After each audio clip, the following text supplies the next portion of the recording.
திரு ஜெகதீஸ்வரன், இப்போ ஒரு பக்கம் பரப்புரை பயணத்தை அதிகாரப்பூர்வமாக ஆரம்பிக்கிறாங்க. டிசம்பர் வரைக்கும் தமிழ்நாட்டினுடைய பல மாவட்டங்களை வார இறுதி நாட்களில் சந்திக்கிறது அப்படிங்கிறது. மறுபுறம் சீமான் அவர்களினுடைய விமர்சனம் ரொம்ப கடுமையாகவும் தீவிரமாகவும் மாறிக்கொண்டிருக்கிறது. அதே நேரத்தில் டிடிவி தினகரனுடைய ஆதரவு நிலைப்பாடு, இந்த கணக்கை எப்படி புரிஞ்சுக்கணும்? முதல்ல இந்த இந்த பரப்புரை கூட்டம்ங்கிறது வெகு நாட்களாக சொல்லி வந்த ஒன்று தான். எல்லா தொலைக்காட்சி சேனல்களையும் ஜனவரியில் ஆரம்பிக்கிறார், பிப்ரவரியில் ஆரம்பிக்கிறார், மாதம் வந்தது தான். எதிர்பார்ப்பு என்ன சொன்னால் இன்னும் கூடுதலாகவே இருந்தது. பரப்புரை இந்த மாதிரி சுற்றுப்பயணம் அல்லது நடைபயணம் என்று சொல்லும் பொழுது உடனடியாக நினைவுக்கு வந்தது ராகுல் காந்தி ஒரு பாரத் ஜோடோ யாத்திரை போனார், அங்கே ஜெகன்மோகன் ரெட்டி போனார், இங்கே அண்ணாமலை போனார், இந்த மாதிரி சமீபத்தில் கான்டெம்பரரிஸாக சொல்கிறேன், இந்த மாதிரி நிறைய பேர் போனாங்க. அந்த மாதிரியான ஒரு பரப்புரையாக இருக்குமோ அப்படின்னு தான் சொல்லி ஆரம்பத்தில் இருந்தது. அப்படி பார்த்தா தமிழ்நாட்டில் ஏற்கனவே எல்லா தலைவர்களும் பரப்புரை ஆரம்பிச்சிட்டாங்க. அது பரப்புரை ஆரம்பிச்சிட்டாங்க. இல்லை, முதல்ல நீங்கள் ஜனவரியிலிருந்து சொல்லும் போது ஒரு நடைபயணமாக மக்களாக களத்தில் இறங்கி நடக்க போகின்றாரோ. இப்போ பார்க்குறோம், முதலமைச்சர் ஸ்டாலின் அவர்கள் போகின்றார், உதயநிதி ஸ்டாலின் போறாரு, எடப்பாடி பழனிசாமி அவர்கள் வாகனத்தில் போறாரு, எல்லா தலைவரும் அன்புமணி ராமதாஸ் போறாரு, பிரேமலதா விஜயகாந்த் போறாங்க, எல்லாரும் போறாங்க. அப்படிதான் இருந்தது. அப்படி இருக்கும் பொழுது எல்லோரிடம் இருந்த கேள்வி என்பது, ஏற்கனவே 2 வருஷத்துக்கு முன்னாடி தான் கட்சி ஆரம்பிச்சிருக்காங்க. 2 ஜாம்பவான்களான திமுக அதிமுக எதிர்த்து ஒரு அரசியல் செய்யணும். அப்ப எப்படி முதன்மை சக்தியாக தன்னை பிளேஸ் பண்ற விஜய் அவர்கள் இன்னும் கூடுதலாகவே உழைக்க வேண்டிய அவசியம் இருக்கு அப்படிங்கிறது ஒரு பொதுவான விமர்சனம். இப்பொழுது சரி, இப்போ ஆரம்பிச்சிட்டாரு, செப்டம்பர் 13ஆம் தேதி ஆரம்பிச்சிட்டாரு, டிசம்பர் 20 வரைக்கும் பண்றாரு, ஓகே, அப்போ பரவாயில்லைங்க, இன்னொரு 60-70 நாள் தொடர்ச்சியாக களத்தில் இருக்க போறாரா? இல்லை, வாரத்துல ஒரு நாள் மட்டும்தான் வெளியே வருவார். அப்படிங்கிறது என்ன விதமான அரசியல்? அவரே மாநாட்டில் சொல்றார், எனக்கு வேற வேலையே இல்லை, எனக்கு முழு நேரமாக நான் அரசியல்வாதி. அவர் முதலாக பிப்ரவரி 2, 2024 எனக்கு அரசியல் ஒரு தொழில் அல்ல, அரசியல் ஒரு பொழுதுபோக்கல்ல எழுதின அதே விஜய் அவர்கள் இன்னைக்கு என்ன பண்றார்? நான் பார்க்கிற வரைக்குமே ஒரு பொழுதுபோக்கு அரசியலாகத்தான் பார்த்து கொண்டிருக்கிறோம். 2-3 டைப்ஸ் ஆஃப் பாலிடிக்ஸ் இருக்கு. ஒன்னு, தினம் மக்களுக்காக உழைப்பது, 24/7. எப்ப நீ நைட் ஒரு ஃபோன் பண்ணாலும் ஒரு தலைவர் எடுத்து என்னப்பா பிரச்சனை சொல்லுப்பா அப்படின்னு சொல்றது ஒரு டைப் ஆஃப் பாலிடிக்ஸ். கமல்ஹாசன் சொன்ன பார்ட் டைம் பொலிட்டிஷியன் தான். நான் சினிமாலையும் நடிப்பேன், இதிலையும் நடிப்பேன், பார்ட் டைம் தான் ரெண்டுமே, என்ன ஃபுல் டைம் எதிர்பார்க்காதீங்க.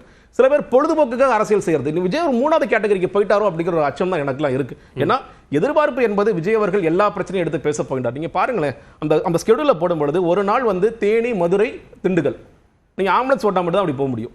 நீங்க 3 ஊருக்குங்க, 3 ஊர்ல நீங்க முதல்ல சொல்லாது அட்லீஸ்ட் இந்த வருவாய் மாவட்டங்களாவது கவர் பண்ணுவாரா? அதுவே பெரிய கேள்வியாக இருக்கிறது. பெரம்பலூர் 4 வருவாய் மாவட்டங்கள் இருக்கு. பெரம்பலூர் இருக்கு, குன்னம் இருக்கு, வேப்பந்தட்டை இருக்கு, இந்த மாதிரி வேப்பூர் இருக்கு, இதெல்லாம் 4 மாவட்டம் இருக்கு. அரியலூர்ல ஒரு 4 செந்துறை இருக்கு. செந்துறைக்கெல்லாம் போவாரன்னு ரொம்ப எக்ஸ்ட்ரீமா கடலூர் பக்கத்துல போயிடும். இப்போ ஒரு முதற்கட்டமா மக்களை சந்திக்கக்கூடிய ஒரு பயணம், தேர்தல் நேரத்தில் ஒரு பரப்புரை பயணமா போகும்போது நீங்க சொல்ற மாதிரி போகலாம். ஆனா இந்த ஒரு முதற்கட்ட பயணத்திலேயே இப்படி எல்லாத்தையும் இல்ல, நான் என்ன கவர் பண்ணணுமா? நான் என்ன சொல்றேன், நீங்க அப்போ நீங்க மாவட்டத்தோடைய தலைநகரத்துக்கு மட்டும் தான் போறீங்க.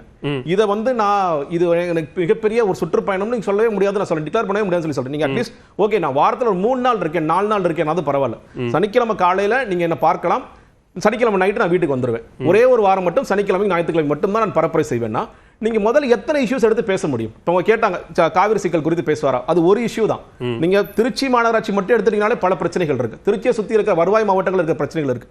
நீங்க இன்னைக்கு வரைக்குமே டெல்டா மாவட்டங்கள் இருக்கிற பிரச்சனைகளான நீங்க கடைமடை வரைக்கும் காவிரி தண்ணி போக மாட்டேங்குது அப்படிங்கிற ஒரு சிக்கல் இருக்கு. நீங்க பெரம்பலூர்ல அது அமைச்சர் போக்குவரத்து அமைச்சருடைய மாவட்டம். நான் அந்த பள்ளிக்கூடங்களும் போயிருக்கேன். இனிமே பஸ் எல்லாம் சரியா வரலங்க, அந்த மாதிரி இருக்கு. அரியலூர் மாவட்டங்கள்ல நீங்க பார்த்தீங்கன்னா வன்னியர்களுக்கும் ஆயுதமான பிரச்சனை இருக்கு. நீங்க பொன்பரப்பி கிராமம்னா ஞாபகம் இருக்கும், 2019 பாராளுமன்ற தேர்தலில் பொன்பரப்பி கிராமத்தில் எலெக்ஷன் அன்னைக்கு எவ்வளவு பிரச்சனை வெடிச்சது.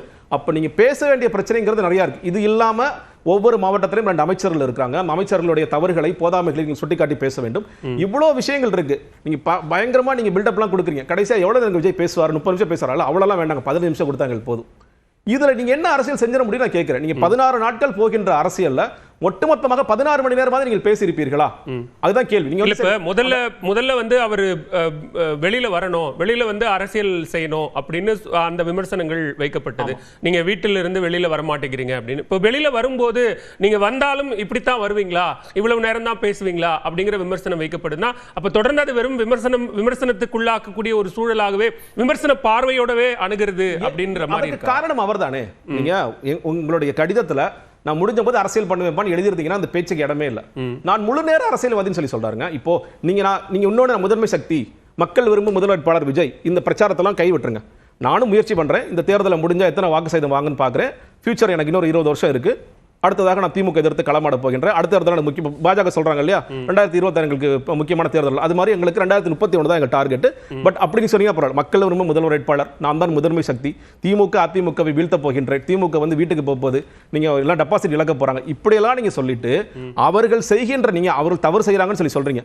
தவறு செய்யறவங்க 24 மணி நேரம் வேலை பார்க்கறாங்கன்னா நீங்க 48 மணி நேரம் வேலை செய்யணும். ஆனா நீங்க வந்து 4 நிமிஷம் கூட வேலை செய்யறதுக்கு ரெடியா இல்ல அப்படின்னா அது மக்கள் இன்னும் மறுபடியும் சொல்றேன், இப்ப அவர் சொல்ற மாதிரி மக்களிடம் ஒரு ஆதரவு இருக்கா, இருக்கு, சர்வீஸ்ல நிறைய வருது. ஆனால் அதை பயன்படுத்திக் கொள்ள விஜய் தயாராக இருக்கின்றாரா? ஓகே, இளைஞர்கள் மத்தியில நல்ல ஒரு ஆதரவு இருக்கு. ஓகே, இளைஞர்கள் பிரச்சனை இப்ப அவர் கூட சொன்னார், நல்ல கல்வி எங்க பேசுறாரு எனக்கு தெரியல, நல்ல கல்வி நல்ல மருத்துவம் என்னமோ புதுசா பேசினார். இதெல்லாம் விஜய் என்ன பேசல. விஜய் எப்ப பேசினாரு? டாஸ்மாக் கடைகளை மூடுவேன் விஜய் என்னைக்கு பேசினாரு?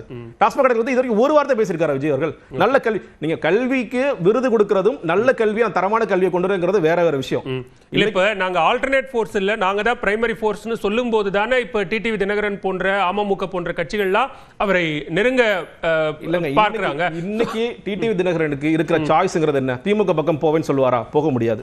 அவருக்கு இருக்க ஒரே ஒரு ட்ரம்ப் கார்டு விஜய் மட்டும்தான். டிடிவி அவர்களுக்கே தெரியும். டிடிவி சொல்றாரு இல்லையா, பாருங்க அவருக்கு என்ன ஒரு இது கிடைக்குது, என்ன ஒரு ஆதரவு கிடைக்குது, அவர்தான் பெரிய தாக்கம் ஏற்படுது. அதற்கு கிளாசிக்கான உதாரணம் டிடிவி தான். நீங்க டிடிவியை வந்து ஊடகங்களும் 2017 தூக்க கிடையாது, அதை கீழே போட்டு உடைச்சதும் அவருக்கே தெரியும். எந்த அளவுக்கு அவர் உயர பறந்தார், எந்த அளவுக்கு கீழே விழுந்தாருங்கிறது தெரியும்.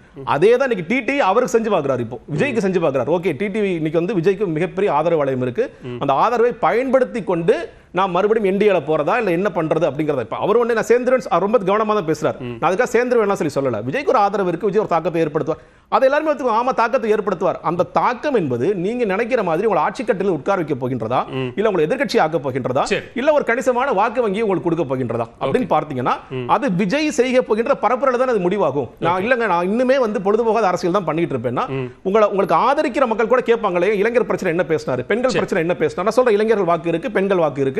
ஆனால் அவருடைய பிரச்சனையை நான் பேசாமல் நான் அதை கடந்து போவேன்னா அந்த மக்கள் எப்படி உங்க பக்கம் நிப்பாங்கன்னு நான் கேட்கிறேன். ஓகே, முதற்கட்ட பார்வை எடுத்துக்கிறேன். மணிகண்டன், இங்க எதுவுமே பேசல, ஆனா பேச போறதும் ரொம்ப குறைவு, பரப்புரை பயண நாட்களும் ரொம்ப குறைவு. ஆனா அதுக்குள்ள தமிழ்நாட்டில் இருக்கக்கூடிய ஒட்டுமொத்த மக்கள் சக்தியும் எங்கள் பின்னால் தான் இருக்கிறது, எங்களுக்கு ஆதரவாகத்தான் இருக்கிறதுங்கிறத எப்படி ப்ரூவ் பண்ண முடியும்னு கேட்குறாங்க. அதாவது இங்கே சிக்கல் என்னன்னா, அவர் வந்து கட்சியே ஆரம்பிக்க மாட்டான்னு சொன்னாங்க, ஆரம்பிச்சாரு. மாநாடே நடத்த மாட்டாங்கன்னா 2 மாநாடு வந்து நடத்தியிருக்காங்க, சக்ஸஸ்ஃபுல்லாக நடத்தியிருக்காங்க. அடுத்த கட்டமாக மக்கள் சந்திப்புன்னு சொன்னாங்க, அதை வந்து படிப்படியாக வந்து இம்ப்ளிமெண்ட் பண்ணுறதுக்கான வேலைகள் போயிட்டு இப்போ வந்து டிசம்பர் வரைக்கும் தான் வந்து கொடுத்துருக்காங்க. தேர்தலுக்கு இன்னும் வந்து காலம் வந்து இருக்கிறதுனால திருப்பி இது வந்து ரீஷெட்யூல் பண்ணுவாங்க. ஜனவரிக்கு அப்புறம் வந்து இன்னும் வந்து மக்களை சந்திக்கிறது, இன்னும் வந்து துரிதமாக செயல்படுறதெல்லாம் திட்டங்கள் வந்து இருக்கலாம். இப்போ இந்த முதல் கட்ட பார்வையிலே நம்ம வந்து விமர்சனம் பண்ணுறது, இப்போ சீமானவர்கள்லாம் ஏன் வந்து இவ்வளோ தூரம் விமர்சனம் பண்ணார்னா, இவங்களுக்கு வந்து இங்கே வந்து பாதிப்பு வருதுன்றதுனால தான் எல்லாருமே வந்து இப்போ அதிமுக திமுக வந்து திரு விஜய் அவர்களை எதிர்க்கணும்னா நியாயம் இருக்குது. ஏன்னா அவங்க வந்து ஆட்சி கட்டில் இருந்தவங்க 75 ஆண்டுகளாக இந்த இரு கட்சிகள் தான் மாறி மாறி இங்கே இருக்காங்க. இன்றைக்கி வரைக்கும் ஒரு கவுன்சிலர் கூட வந்து பிடிக்காத ஒரு சீமான் அவர்கள் மிகவும் தரக்குறைவாக வந்து திரு விஜய் அவர்களை பேச வேண்டிய அவசியம் என்னன்னா, இவரோட இருப்பு அங்கே வந்து காலியாகுது. இல்ல, நீங்க விமர்சனம் வைங்க, ஃபர்கானா பதில் சொல்லட்டும். ஆனா தொடர்ந்து தேர்தல் களத்தை சந்திப்பது, தேர்தல் களத்தை மட்டுமல்ல, அவங்க சொல்ற மாதிரி பல்வேறு எதிர்ப்பு களத்தை, போராட்ட களத்தை அப்படின்னு சந்திக்கிற அந்த அனுபவம் இருக்கு இல்லையா, அந்த அனுபவத்திலிருந்து அவங்க விமர்சனம் வைக்கிறதுக்கான எல்லா தகுதியும் எங்களுக்கு இருக்குங்கிறது தான் அவர்களுடைய வாதம். இல்ல, விமர்சனம் வந்து வைக்கலாம், தப்பே கிடையாது. விமர்சனம் நீங்க சொல்ற வாதம் எப்படி இருக்குன்னா, அதிமுக திமுக எங்களை விமர்சிக்கலாம், மற்ற பெரிய கட்சிகள் விமர்சிக்கலாம், நாம் தமிழர் எப்படி விமர்சிக்கலாம் அப்படிங்கிற மாதிரி இருக்கு. பொது வாழ்வு, அரசியல் வாழ்வு எல்லாத்தையும் சந்திச்சு அந்த துணியில நான் சொல்லவே இல்லை.